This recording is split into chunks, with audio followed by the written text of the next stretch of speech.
Welcome friends, সকলকে আমাদের এডুস্ফিয়ার চ্যানেলে স্বাগত জানাই। আজকে আমরা জাতীয় শিক্ষানীতি 2020 এনইপি 2020-র পার্ট 3 নিয়ে আলোচনা করব। এখানে বেশ কিছু গুরুত্বপূর্ণ প্রশ্ন উত্তর আলোচনা রয়েছে। তো আগে যে দুটি ক্লাস হয়ে গেছে, যারা দেখোনি অবশ্যই দেখে নিও। খুব গুরুত্বপূর্ণ প্রশ্ন সেখানে আলোচনা করা হয়েছে। এই টপিকটি বর্তমানে যে সমস্ত পরীক্ষা হতে চলেছে সেখানে কিন্তু অনেকটাই গুরুত্বপূর্ণ। যেমন WBSSC গ্রুপ সি এক্সামে কিন্তু এখান থেকে প্রশ্ন আসবেই, যেহেতু নতুন সংযোজন হয়েছে। এর পাশাপাশি আমরা জানি NTA UGC নেট WB সেটেও প্রচুর প্রশ্ন থাকে এখান থেকে। তো কথা না বাড়িয়ে চলো সরাসরি শুরু করা যাক। আমাদের প্রথম প্রশ্ন কি আছে দেখে নিই।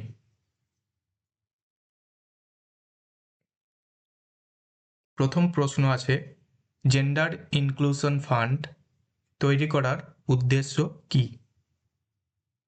অপশন দেয়া আছে শিক্ষকদের বেতনের সমতা আনা, অপশন বি শুধুমাত্র শিক্ষকদের প্রশিক্ষণে ব্যয় করা, শুধুমাত্র মেয়েদের উচ্চশিক্ষায় আর্থিক সহায়তা দেয়া, অপশন ডি রয়েছে শিক্ষা প্রতিষ্ঠানে লিঙ্গ বৈষম্য দূর করা।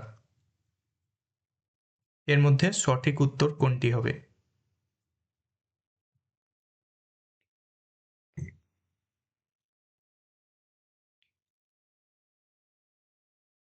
তোমরা যারা ক্লাসটি করছো এখানে অবশ্যই ভিডিওটি পজ করে উত্তরগুলো করবে এবং পরবর্তী ক্ষেত্রে ওটা মিলিয়ে নেবে কতগুলো তোমরা সঠিক অ্যান্সার করতে পারছো। সেখান থেকে তোমরা বুঝতে পারবে তোমাদের প্রস্তুতি কোন লেভেলে আছে। তো এটার উত্তর কি হবে? সঠিক উত্তর হয়ে যাবে অপশন ডি, অর্থাৎ শিক্ষা প্রতিষ্ঠানে লিঙ্গ বৈষম্য দূর করা। এই জেন্ডার ইনক্লুশন ফান্ড এটা হচ্ছে কীরকম না, একরকম ফান্ড। তো এখানে শিক্ষা প্রতিষ্ঠানে নারী পুরুষ সবাই যেন সমান গুরুত্ব পায়, অর্থাৎ লিঙ্গ বৈষম্য যেন না থাকে, সেই বিষয়টার উপরই গুরুত্ব দেওয়া হয়েছে। পরবর্তী প্রশ্ন কি আছে দেখে নিই।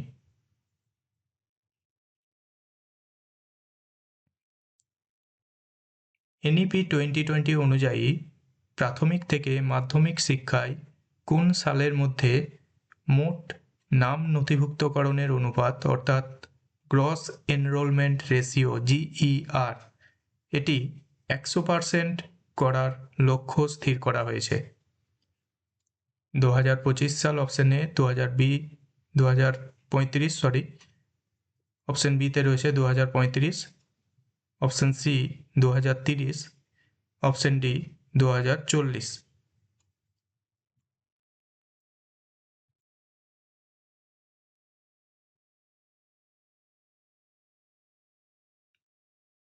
এই প্রশ্নের ক্ষেত্রে খেয়াল রাখতে হবে আমাদের স্তরটা বলেছে প্রাথমিক থেকে মাধ্যমিক শিক্ষার ক্ষেত্রে।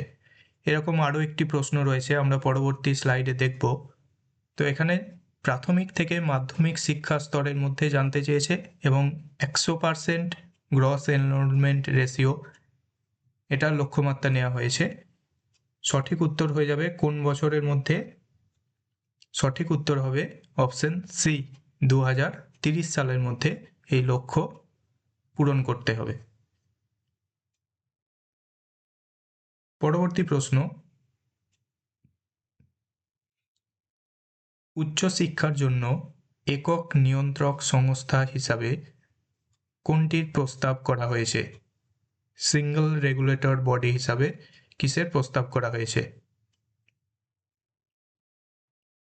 ইউজিসি বিশ্ববিদ্যালয় মঞ্জুরি commission, AICTE all India council for technical education, HECI higher education commission of India, GEC general education council.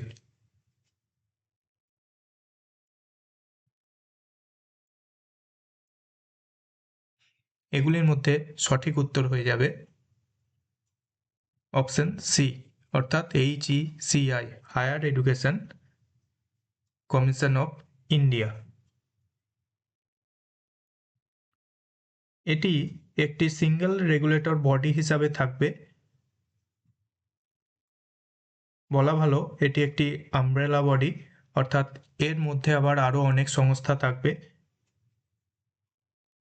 এর মধ্যে যে যে সংস্থাগুলো থাকবে সেগুলো একটু বলে দিই। এর মধ্যে যেমন থাকবে NHERC, যেটার পুরো কথা হচ্ছে national higher education regulatory council, অর্থাৎ এটা রেগুলেশন সংক্রান্ত দিকগুলো দেখবে, অর্থাৎ এটাকে বলা যায় প্রধান নিয়ন্ত্রক সংস্থা, অর্থাৎ নিয়ন্ত্রণের কাজ করবে। এছাড়াও থাকবে NAC, ন্যাশনাল অ্যাক্রিডিটেশন কাউন্সিল, যেটা কি করবে, যেটা আমাদের বিভিন্ন প্রতিষ্ঠানের স্বীকৃতির দিকটা দেখবে, অর্থাৎ বিভিন্ন প্রতিষ্ঠানকে স্বীকৃতি দেবে, যেটা বর্তমানে এখন NAAC করে। NAAC ছিল, national assessment and accreditation council, তো সেটাই NEP 2020 অনুযায়ী NAC হয়েছে, ন্যাশনাল অ্যাক্রিডিটেশন কাউন্সিল। পরবর্তী যে প্রতিষ্ঠানটা থাকবে এর মধ্যে সেটি হচ্ছে HEGC, অর্থাৎ হায়ার এডুকেশন গ্র্যান্টস কাউন্সিল। এটি কলেজ বিশ্ববিদ্যালয়কে ফান্ড দেওয়ার কাজ করবে বা অর্থ সংক্রান্ত বিষয়গুলো কন্ট্রোল করবে। আরও একটি সংস্থা এর মধ্যে থাকছে GEC, জেনারেল এডুকেশন কাউন্সিল। এটি আমাদের একাডেমিক স্ট্যান্ডার্ড ঠিক করবে, অর্থাৎ আমরা দেখতে পেলাম HECI, higher education commission of India, এর আন্ডারে আমাদের 4টি সংস্থা থাকছে, NHERC, GEC, HEGC এবং NAC, এই 4টি। তো এইগুলো একটু মনে রাখার চেষ্টা করবে, এগুলো খুব গুরুত্বপূর্ণ এবং এখান থেকে প্রশ্ন দিতেই পারে।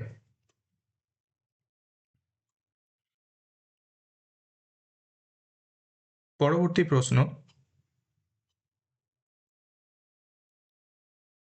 NEP 2020 অনুযায়ী উচ্চশিক্ষায় কোন সালের মধ্যে মোট নাম নথিভুক্তকরণের অনুপাত, অর্থাৎ গ্রস এনরোলমেন্ট রেশিও 50% করার লক্ষ্য স্থির করা হয়েছে? 2025 সাল, 2035, 2030, 2040-এর মধ্যে কোনটি সঠিক উত্তর হবে?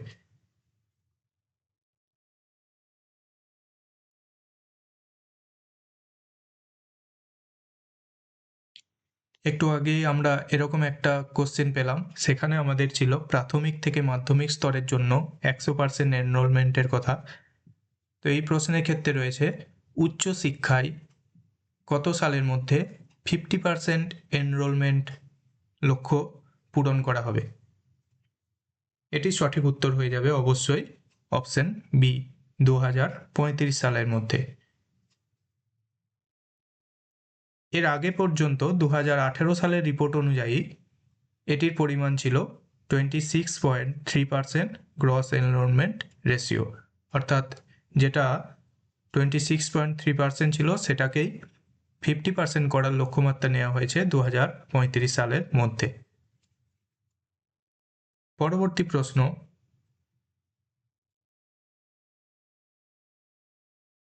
ভারত সরকার কখন জাতীয় শিক্ষানীতি NEP 2020 অনুমোদন করে?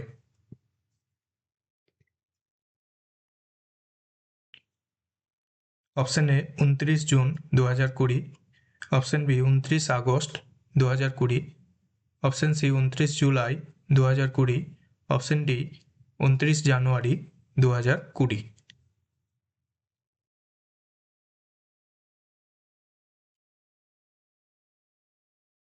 এই সালটিও একটি গুরুত্বপূর্ণ বিষয়, তো এখানে সঠিক উত্তর হয়ে যাবে অবশ্যই অপশন সি 29 জুলাই 2020।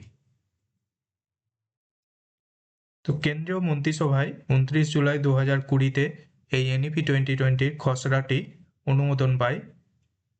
এই খসড়া কমিটি রিপোর্ট জমা করেছিল 31 মে 2019 সালে। এই ডেটটিও কিন্তু গুরুত্বপূর্ণ, 2019-এর 31 মে খসড়া কমিটি রিপোর্ট জমা দেয়, আর পাস হয়, কেন্দ্রীয় মন্ত্রিসভায় পাস হয় 29 জুলাই 2020-তে। পরবর্তী প্রশ্ন,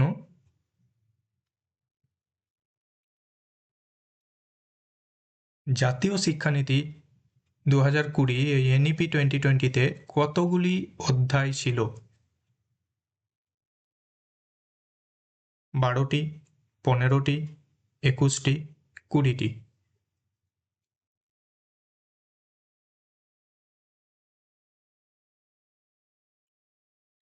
এখানে অবশ্যই সঠিক উত্তর হয়ে যাচ্ছে অপশন সি, 21টি অধ্যায় ছিল। তো তোমরা কমেন্টে জানিও জাতীয় শিক্ষানীতি 1986-তে 1986-এর যে ন্যাশনাল পলিসি হয়েছিল সেখানে কতগুলি অধ্যায় ছিল, এটি তোমরা কমেন্টে জানাবে। পরবর্তী প্রশ্নে কি আছে দেখে নিই। কখন জাতীয় শিক্ষানীতি 2020-র রিপোর্ট জমা করে খসড়া কমিটি?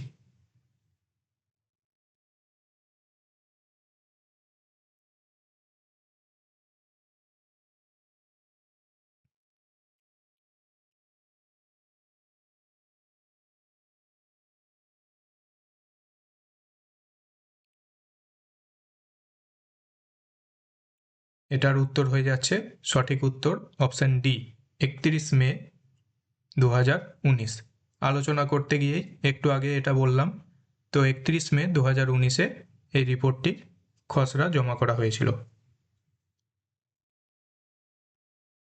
31 মে 2019। পরবর্তী প্রশ্ন, এনইপি 2020 অনুযায়ী কোন স্তর থেকে সৃজনশীল ও সমালোচনামূলক চিন্তাভাবনার বিকাশে বিশেষ জোর দেওয়া হয়েছে, অর্থাৎ ক্রিটিক্যাল থিঙ্কিংয়ের উপর বিশেষ জোর দেওয়া হয়েছে কোন স্তরে?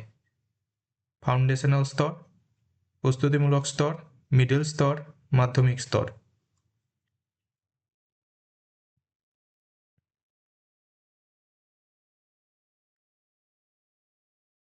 এই এনইপি 2020 অনুযায়ী যে 5334 কাঠামোর কথা বলা হয়েছে, তো তার মধ্যে যে স্তরটিতে ক্রিটিক্যাল থিঙ্কিংয়ের উপর বা ক্রিয়েটিভ থিঙ্কিংয়ের উপর গুরুত্ব দেওয়া হয়েছে সেটি হয়ে যাচ্ছে মিডিল স্তর, অর্থাৎ এক্ষেত্রে সঠিক উত্তর অপশন সি, মিডিল স্তর। এটার বয়সসীমা হয়ে যাচ্ছে 11 থেকে 14 বছর বয়সী শিশুদের জন্য এটা।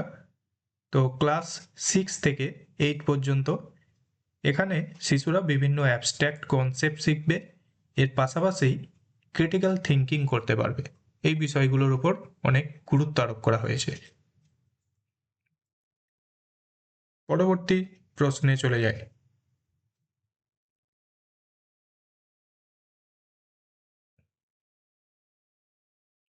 এনইপি 2020-তে মোট কটি মৌলিক নীতি উল্লেখ করা হয়েছে? 5টি, 11টি, 22টি, 20টি।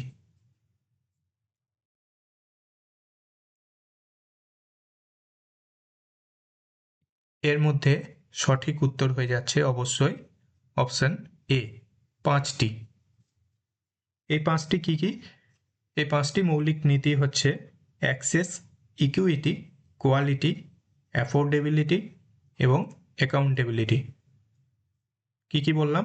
Access, equity, quality, affordability and last accountability. এই 5টি মৌলিক নীতির কথা বলা হয়েছে। পরবর্তী প্রশ্ন, নতুন জাতীয় শিক্ষানীতি প্রণয়ন কমিটি 2016 সালে কার অধ্যক্ষতায় রিপোর্ট জমা দেয়? ডক্টর কে কস্তুরীরঙ্গন, রীনা রাজ, শ্রী সঞ্জয় গোপালন, TSR সুব্রমণ্যন।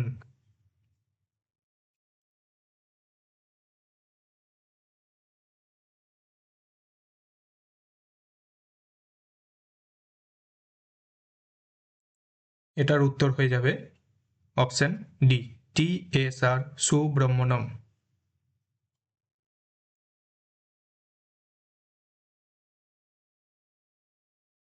পরবর্তী প্রশ্ন,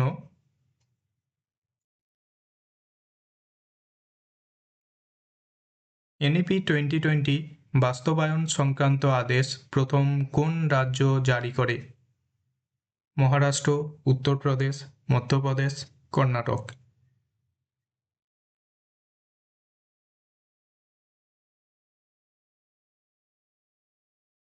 এখানে সঠিক উত্তর অবশ্যই হয়ে যাবে অপশন ডি, কর্ণাটক।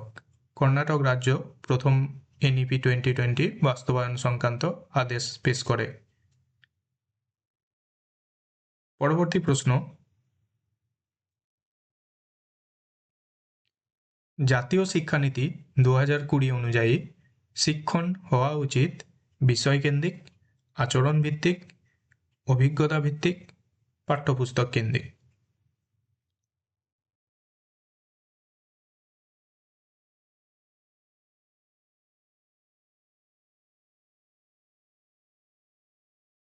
এটি অবশ্যই সঠিক উত্তর হয়ে যাচ্ছে অপশন সি, অভিজ্ঞতা ভিত্তিক, এক্সপিরিয়েন্স বেসড টিচিং লার্নিং হওয়া উচিত। পরবর্তী প্রশ্ন কি আছে দেখে নিই। উচ্চ গুণমানের শিক্ষা সম্পদ সংরক্ষণের জন্য কেন্দ্রীয় সরকারের ডিজিটাল প্ল্যাটফর্মের নাম কি? NCERT, দীক্ষা, নিষ্ঠা, দীক্ষা।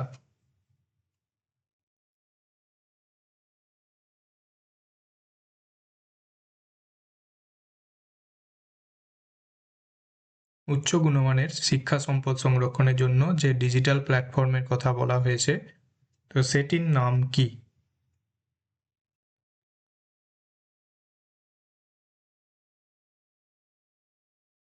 এটির সঠিক উত্তর হয়ে যাচ্ছে অবশ্যই অপশন বি, দীক্ষা।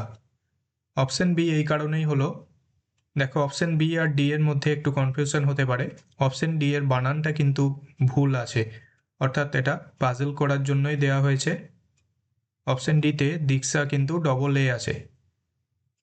প্রকৃত বানান হচ্ছে অপশন বি, যেটা সেটাই সঠিক উত্তর এবং সঠিক বানান রয়েছে DIKSH, এটাই হচ্ছে সঠিক, অর্থাৎ digital infrastructure for knowledge sharing. এটি একটি জাতীয় স্তরের ডিজিটাল পরিকাঠামো। পরবর্তী প্রশ্ন, NCTE এর পূর্ণ রূপ কি? National council for teacher education, national council of teacher education, nationwide council of teacher education, new council for teacher education. এই চারটি অপশনের মধ্যে সঠিক উত্তর কোনটি হবে?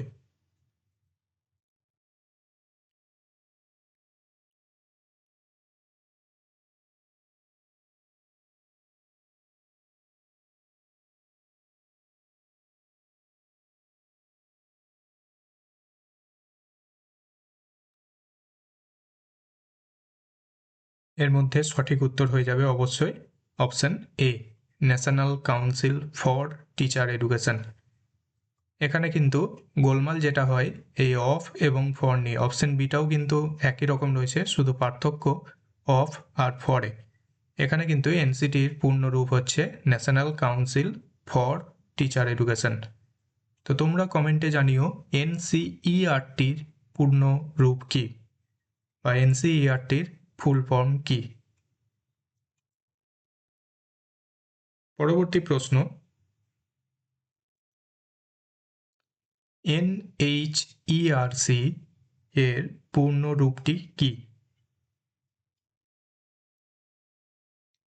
জাতীয় অর্থনৈতিক মানব সম্পদ পরিষদ, জাতীয় অর্থনৈতিক মানবাধিকার পরিষদ, জাতীয় উচ্চশিক্ষা নিয়ন্ত্রক পরিষদ, জাতীয় শিক্ষা মানব সম্পদ পরিষদ। এগুলির মধ্যে সঠিক উত্তর কোনটি হবে?